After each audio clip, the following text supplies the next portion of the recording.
Hi friends, good morning. எல்லோரும் என்ன பண்ணிகிட்டு இருக்கீங்க? நான் வந்து இன்றைக்கி புடலங்காய் கூட்டு தான் வைக்கிறேன். இந்த புடலங்காய் கூட்டு வந்து ரொம்ப டேஸ்ட்டாக இருக்கும் நான் வைக்கிறது. சாப்பிட்டு பார்க்குறவங்களுக்கு தானேங்க தெரியும். நீங்களே சொல்லிக்காதீங்கன்னு சொல்லி நீங்கள் கேட்குறதெல்லாம் எனக்கு தெரியுது. ஆனாலுமே சொல்கிறேன், இது ரொம்ப டேஸ்ட்டாக இருக்கும். ஏன்னு கேட்டால் கடலை பருப்பை வந்து நம்ம ஊற வச்சு நல்லா வேக வச்சிடணும். ஆனால் ஊற வைக்கிறதுக்கெல்லாம் எனக்கு டைம் இல்லை. அப்படியே குக்கரில் போட்டேன். இது வெங்காயம், தக்காளி, பச்சை மிளகா, இந்த கடலைப்பருப்பு, புடலங்காய் எல்லாத்தையுமே சேர்த்து மஞ்சத்தூள் கொஞ்சம் எல்லாத்தையும் போட்டு குக்கரில் வேக வச்சுட்டு அப்படியே எடுத்து தாளிச்சிட வேண்டியது தான். அருமையாக இருக்கும். தேங்காயும் கொஞ்சம் பெருஞ்சீரகம், சோம்பு அரைச்சி ஊற்றணும். ஜீரகம்லாம் போடக்கூடாது. தேங்காயும் சோம்பும் அரைச்சி ஊற்றி அதை வந்துட்டு நீங்கள் சாப்பிட்டு பாருங்கள். டெய்லியுமே புடலங்காய் கூட்டு தான் நீங்கள் வைப்பீங்க.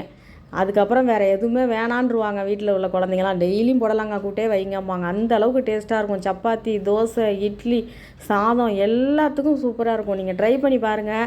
நான் பொய் சொல்லலை. நீங்கள் ட்ரை பண்ணி பார்த்துட்டு எப்படி இருந்துச்சுன்னு சொல்லிவிட்டு எனக்கு கமெண்ட் பண்ணுங்கள்.